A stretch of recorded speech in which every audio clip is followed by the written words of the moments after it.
Yeah, I spent money on this and I regret it immensely. Hi friends, I'm Sarah, also known as Budget Girl here on the internet, and I believe that you can live your very best life with the aid of a budget. I certainly have. I paid off over $33,000 worth of debt in just 3 years on a tiny reporter's salary of less than $30,000 by following a budget and using it to map out a much better financial and personal life for myself. And I make videos every single week on how you can do it too. If you're not familiar, this is a series called 5 Frugal Things, where I talk about recent frugal wins and fails that I've had that have either bettered my life, made me money, lost me money. It's all about accountability over here. So let's get into it. And don't forget to like this video and subscribe to this channel if you'd like to learn about frugal things that can better your bottom line. So my very first frugal thing is that I repaired this jacket, which well, it's a frugal thing that I got this jacket. Actually, I did not have like a waterproof winter coat, and this winter in Texas, it has been raining and storming a lot. So I found this jacket. It's a Free Country brand, which is not like a known name brand that I know of, but at Ross they do that thing where it's like original cost $100 or something and you can get it for $30. However, I've seen this brand at Sam's Club before for about $40 or $50, so I'm still pretty sure I got a good deal on it at $30. It is nice and warm, it is reversible, it's got pockets. However, I was wearing it one day in Target and I had it zipped up and I had my hands in the pockets and I heard a little rip because I bent down and apparently I was just not ready for that. It is a good quality. I'm pretty sure it was just one of those, like, I just bent the right way at the right time. And I ripped it right here and I was like, shoot. Because it's a pretty new jacket, it's good quality, good to condition, I just accidentally broken it. So I fixed it with the aid of a $3 patch kit that I found the same day at Target, which is just like an iron-on thing. So I cut out a square and then I put a slit in the center because the tear was right here. And I wanted to do this quickly, which is key in repairing things, because once again, this is my only like cold weather jacket that's any sort of waterproof. My other one's like a wool, not good for wet water. And I ironed it on before it could rip anymore. So I feel like I completely fixed it. You can see just a little bit of a black square there now that was not there before, but I really think it's hardly noticeable. And I thought about doing one to the other side to make it match, but I think it's fine. I certainly don't think it makes it look any like less professional or anything. I think it kind of looks like it was supposed to be there. Maybe I'm kidding myself, but I definitely fixed the jacket that otherwise would have been ruined. I can't put this material through a sewing machine, so a patch was really the only reasonable option. I thought about kind of like cutting it from the inside and doing an interior patch, but considering that this is like a fuzzy material, I thought an on-top patch would just be like the way to do it. So $3 patch fixed a $30 jacket, and I'll get to wear this for many more seasons. Frugal win there. Next up, so if you've seen my previous Frugal Things video, or one of them, I found this gorgeous kind of vintage plate set, Elizabeth, made in England by the Johnson brothers. I think it's from like the 40s or 50s at a churchyard sale. And I got a huge set. It had like it was an incomplete set, but it was pretty big. 5 plates, 6 or 7 saucers, a couple salad dishes, a bowl, a serving tray, whole bunch of good stuff. Some of them have little chips, like very minor little chips in them, but I just thought that they were gorgeous, and so I bought them. $11 for the set, and when I mentioned that in a video, some of you guys said, hey, those are actually vintage and people collect those. So out of curiosity, I looked up online how much these are, and they sell for about $15 a plate, and the bowl that came with it is worth about $40. However, I really like this set, and I've been using it every single day for the months that I've had it now, and I think it's really pretty. I think it's really sweet with the florals and the blue, and it makes the food look so nice. It's also pretty lightweight, and it's been my go-to since. So while I could totally flip this for a profit, I am not going to. I'm going to keep it because it brings me joy, and I think that's perfectly fine. So now back in my debt days, I definitely would have flipped that for a profit, and I used to go to yard sales and try to find things that I knew that I could sell for more money. But now that I am debt free and I spent that out of like my little personal yard sale money, I'm perfectly fine just enjoying its beauty for what it is. And also because it has little chips, I don't have to worry about being like gentle with it. I've been running those through the dishwasher. I love them, they're beautiful, and I just think it's kind of cool that they're vintage and they're worth a little bit of money. I would love to know in the comments below if you would have sold them to make a profit or would have kept them because they bring in joy though. There's the question of the day. My next frugal win is that I got a Christmas tree for $5. Actually, it was $4 after my boyfriend's Lowe's discount.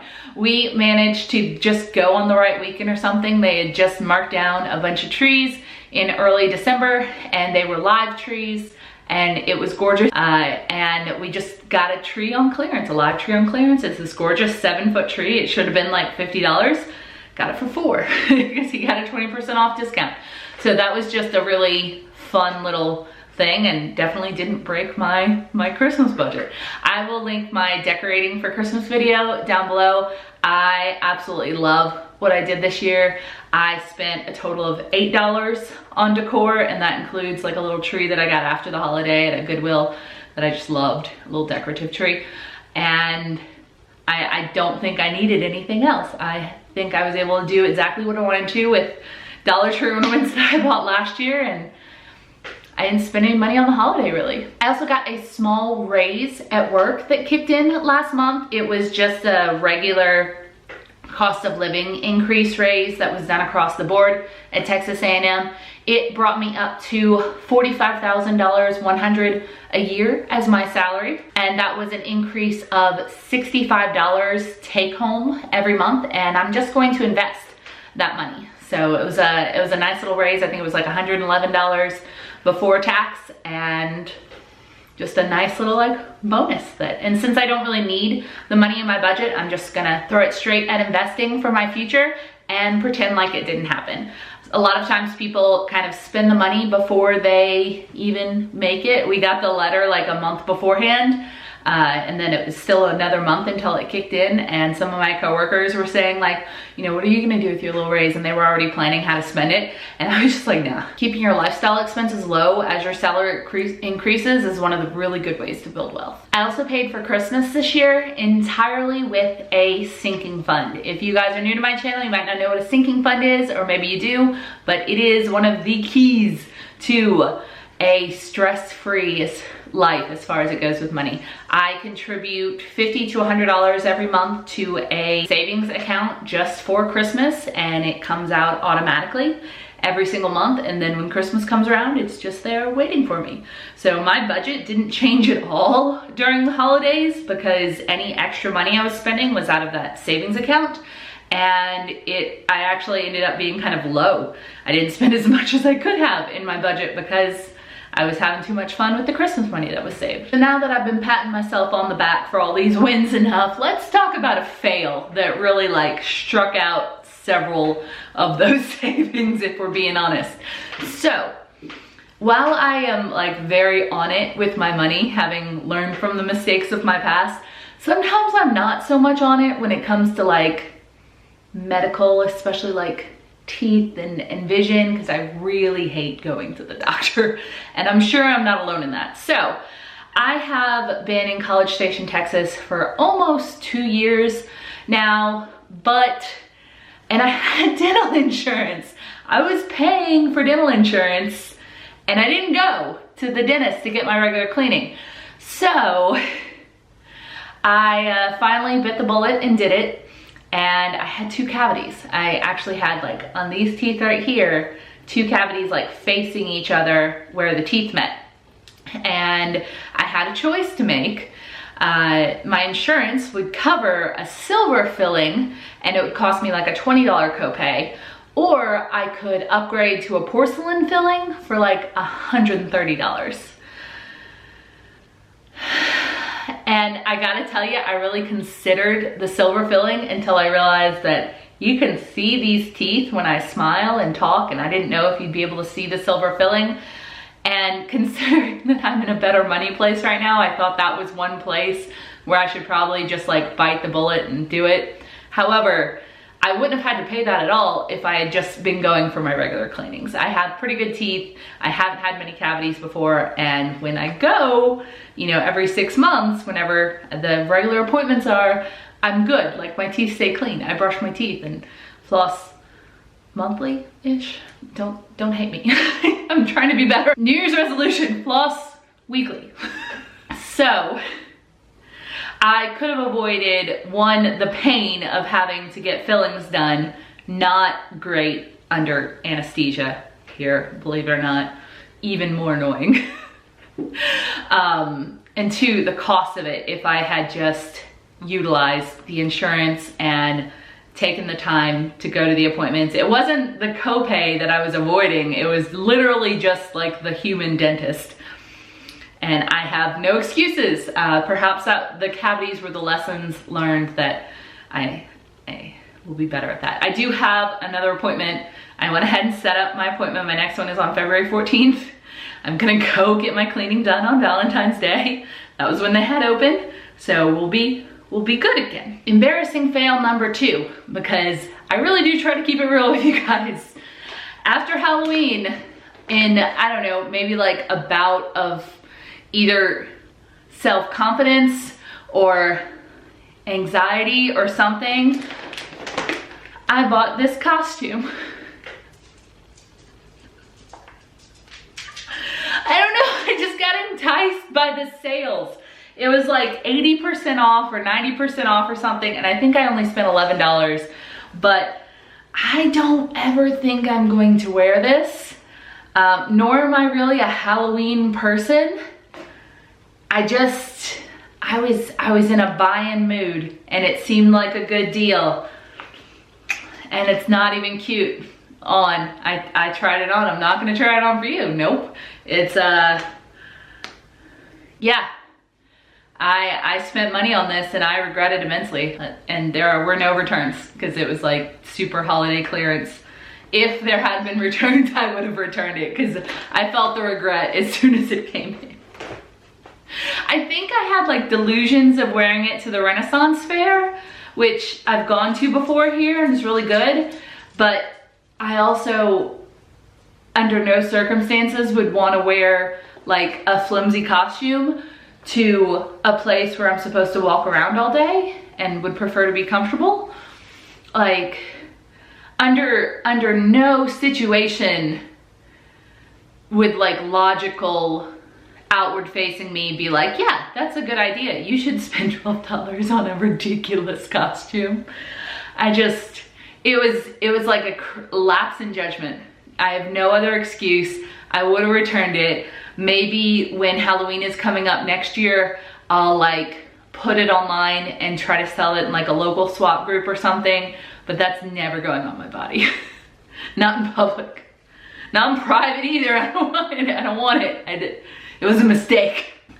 Even I sometimes just bad decisions with money. I'm glad it was only $12, but at the same time it still hurts. Let's move on now to my favorite part of this series, and it's when I celebrate your money milestones. If you are new to the series and you have recently won with money, you paid off a debt, you did something amazing, I want to hear about it. Leave a comment below or like write me on Instagram or Facebook or something, and I will give you a shout out, because I believe this community is about celebrating each other, lifting each other up, and I get pumped up by you guys winning with money because you've always rooted for me. So first off, Nancy S. Mercaro paid off all of her credit cards. She only has student loans left. High five to you, Nancy.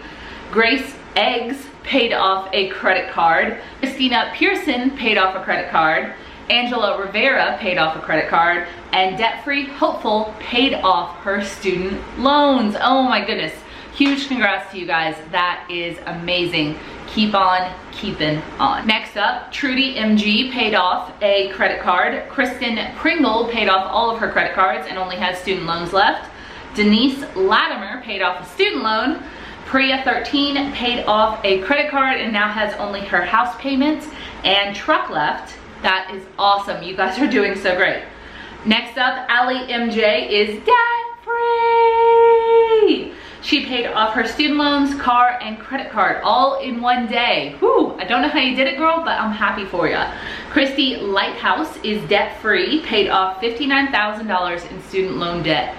Whew, that is a lot, but I bet it feels a lot better. Sensible Living with Money Mom is also debt-free. Zoe Elizabeth McCrae is debt-free. She paid off $30,000 in 18 months, and she's only 23 years old. Whew. I was 28 when I paid off or 29. I was somewhere around there when I paid off my student loans, but I mean, just imagine. Everyone always says this. Like, I wish I'd started sooner so that I would have more time to like grow my wealth and like live life well. And I of course wish that too, even though I got fixed up pretty young. And Minimalist Ever After became debt-free. Whoo! Huge congrats to you guys becoming debt-free. That is amazing. Welcome to the debt-free club. It's a way better way of life. And finally, Rasputin Thoredo, a longtime viewer, is done with baby step 3. Whoop whoop. Oh, I am so happy for you guys and so proud of you. If you have recently done a money milestone, if you've made a big win in your life with your money, I would love to hear about it. If you have told me about a money milestone before and I just have missed you somehow, please tell me again. I would love to give you your shout out. One of the reasons that these 5 Frugal Things videos have been temporarily paused is because I updated my iPhone and a lot of my notes got erased, and that's where I was keeping all your money wins and fails, or all your money wins and my money wins and fails. So it took me a while to like reassemble them. So do me a favor, if I missed you, don't get mad at me, just tell me again. I want to celebrate. There is never a time too late to celebrate winning with money, making your life better, and becoming debt-free. People still congratulate me on becoming debt-free, and every single time I'm like, yes! I'm very excited about this. Still very excited about this. A year and a half out. So that is all for today. I would love to hear your money wins and fails in the comment below. And if you would sell or keep these cool dishes if you found them and love them as much as I do. Don't forget to like and subscribe to this video for more frugal ridiculousness, and I will see you in the next one. Bye. I think I might have been like temporarily possessed or just completely out of my right mind, because under no circumstances am I ever gonna wear this. This was the stupidest money mistake of 2018, y'all. I'm like pissed.